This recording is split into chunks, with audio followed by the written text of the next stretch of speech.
Welcome back to the deep dive. Today we are undertaking a very intimate and I think really essential exploration. Absolutely. We're going to try and move beyond all the guesswork, the cultural myths, and dive straight into the mechanics and the emotional architecture of female sexual satisfaction. Mm. Our foundational source for this deep dive is Ian Kerner's 2004 book, She Comes First. The subtitle is The Thinking Man's Guide to Pleasuring a Woman. And that subtitle, it's actually incredibly insightful because this guide really demands a fundamental shift, both intellectually and, behaviorally. A shift in what way? Well, Kerner's whole premise is that to get to satisfying intimacy, partners have to recognize the profound value of the female orgasm. And crucially, they have to reduce the almost reflexive focus on vaginal penetration. Okay, so it's not the main event. Exactly. It positions sexual satisfaction not as some kind of mechanical race, but as a journey of shared discovery and mutual pleasure. Right. So our mission today is to unpack 7 key ideas from this source. We want to give you, our listener, a shortcut to understanding the complexity of female sexual response, starting right at the source, the anatomy. Let's start there. With the hard science that makes this change in focus, well, completely non-negotiable. Okay, let's unpack this central misconception then. Why is focusing solely on penetration so inherently flawed when we're talking about female pleasure? The answer is all in the clitoris, and this is where the physical reality is just. It's truly astounding. It's not what most people think it is, right? Not at all. What most people historically thought of as the clitoris is just that small, visible tip. But the book emphasizes that it's actually this extensive, complex network. A network. The source material confirms it has 18 distinct parts, and the vast majority of that tissue is hidden, extending internally all through the pelvic region. So it's not a button, it's an entire system. I've heard it called an iceberg. Precisely. And it's an incredibly sensitive iceberg. The entire structure contains over 8,000 nerve endings. Wow. 8,000. 8,000. That's the number you need to remember, because it is twice the number found in the penis. Twice. Now, contrast that high-density nerve network with the inner two-thirds of the vagina, which contains, relatively few nerve endings. Biologically speaking, it's just not built to be the primary source of that kind of pleasure. Okay, so 8,000. That argues for almost a surgically delicate and attentive approach, doesn't it? It changes the whole mindset from power to, precision. We see this exact mismatch in the book's example of Michael and Sarah. Michael was so frustrated because Sarah rarely reached orgasm during intercourse, and he blamed his technique. But his technique wasn't the problem. His target was. He was focusing exclusively on that low sensitivity area, the inner vagina, instead of stimulating the complex, highly sensitive network that Sarah actually needed for fulfillment. And the frustration was becoming a real issue for them. A huge issue. It was leading to avoidance. So the practical takeaway for you, the listener, is that the entire approach has to shift. It has to shift to the entire vulva. The entire area. Right. That means focusing attention on the labia, the clitoral hood, the shaft, all of the surrounding areas. You're finally targeting the correct, highly receptive organ. So it's clear the anatomy demands a different approach. But that change in physical technique, it feels like it's impossible if one major hurdle isn't cleared first, the psychological one. That is a crucial point. If we connect this to the bigger picture, all the anatomical knowledge and technique in the world, it's all secondary to establishing deep emotional trust. The emotional landscape directly dictates physical responsiveness. Women often find it difficult, it's not impossible, to fully surrender to pleasure if they feel judged or rushed or like they have to perform. The story of Jennifer and David in the book really drove that point home for me. Jennifer had been faking orgasms for years. For years. Because she felt this immense anxiety. She worried about taking too long. She was self-conscious about her body's natural scent, her appearance. And David wasn't being malicious, but his unconscious behaviors, checking the time on his phone, subtle shifts in his body language, they unintentionally fueled her performance anxiety. So that emotional barrier, it prevents the full immersion you need for that kind of pleasure. Absolutely. The solution, Kerner argues, hinges on proactively communicating what he calls the 3 assurances.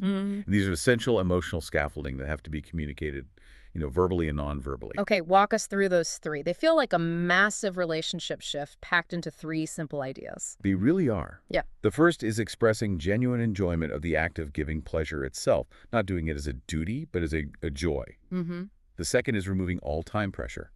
Completely. Stating clearly, we have all the time in the world.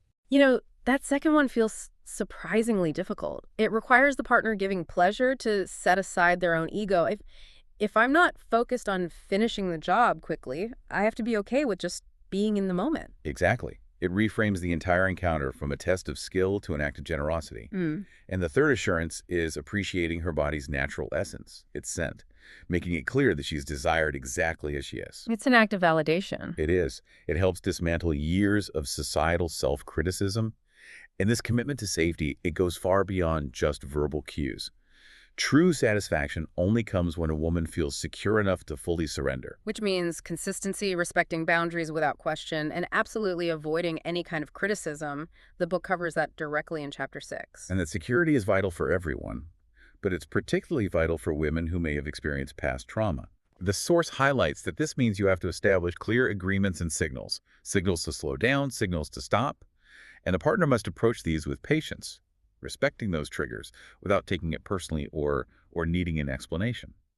It's the highest form of building trust. Okay, so once we understand those emotional foundations, the techniques laid out in the book become truly fascinating. We've covered the where, the clitoral network, and the why, emotional safety. Now let's cover the how. The technique, rhythm, and timing.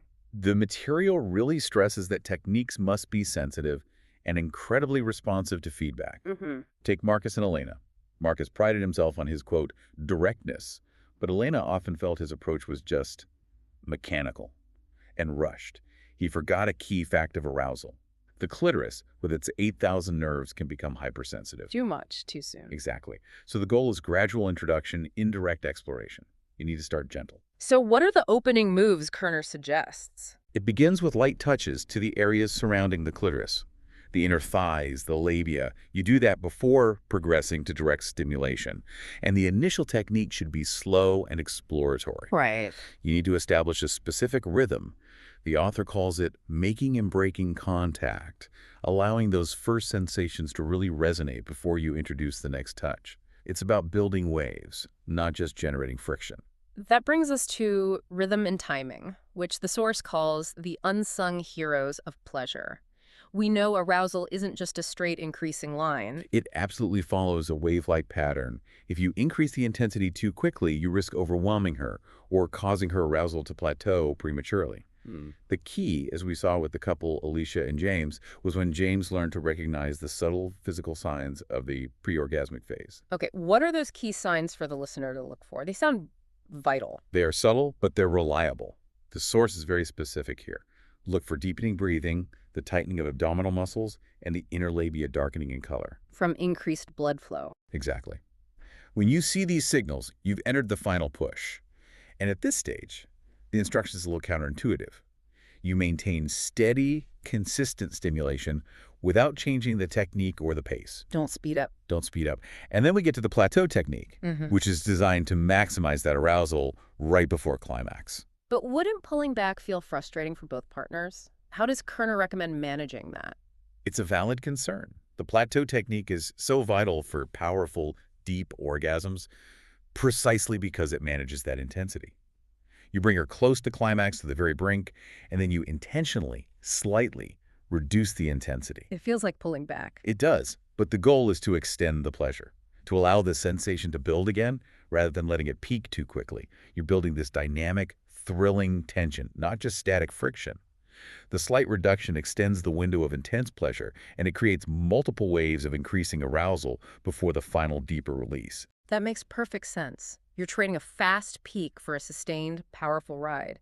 This leads perfectly into the capacity for multiple orgasms, a key difference from men, who typically have that refractory period. That capacity is a huge opportunity, but yeah, it presents a challenge. Managing post-orgasmic hypersensitivity. Right. Look at the example of Rachel and Thomas. Thomas previously just assumed that once Rachel climaxed, the encounter was over. When they applied this knowledge, they discovered her subsequent orgasms often felt even deeper, more full-bodied. So what's the technique for that reentry phase after the first peak? After the first climax, the clitoris often becomes uncomfortably sensitive to direct touch. So the key is to immediately shift focus for a brief recovery period, we're talking 1 to 5 minutes, to less sensitive areas, breasts, inner thighs, the stomach. But you're still maintaining the arousal. You are maintaining the atmosphere of intimate arousal. Then, You gradually reintroduce genital stimulation, and you have to be open to different types of pleasure. Maybe broader pressure, maybe a more internal approach for those subsequent peaks. Adaptability is everything. And that adaptability is the core lesson. Because life isn't static. What happens when things go wrong or when, aging changes the dynamic? And that's where Chapter 7 gives invaluable instruction. Transform challenges into opportunities for growth. Take the story of Robert and Claire. When Claire entered menopause, she experienced decreased lubrication, increased sensitivity. It caused frustration and a fear of intimacy. And instead of avoiding it or letting it breed resentment, they turned it into a shared goal. Exactly. They approached the issue outside the bedroom during a neutral time, and they used we language. How can we solve this? They framed the challenge not as Claire's problem, but as an invitation to explore new dimensions of their intimacy. They researched solutions together, high-quality lubricants, extended foreplay, and they discovered that the necessity of slowing down actually enhanced their overall connection. It reduced their anxieties. So that vulnerability, sharing concerns, collaborating on solutions, that strengthens intimacy rather than weakening it. Yeah. It's the ultimate expression of that emotional safety we talked about earlier. To recap our entire deep dive then, Kerner's mastery of female sexual response is ultimately about connection and emotional attunement.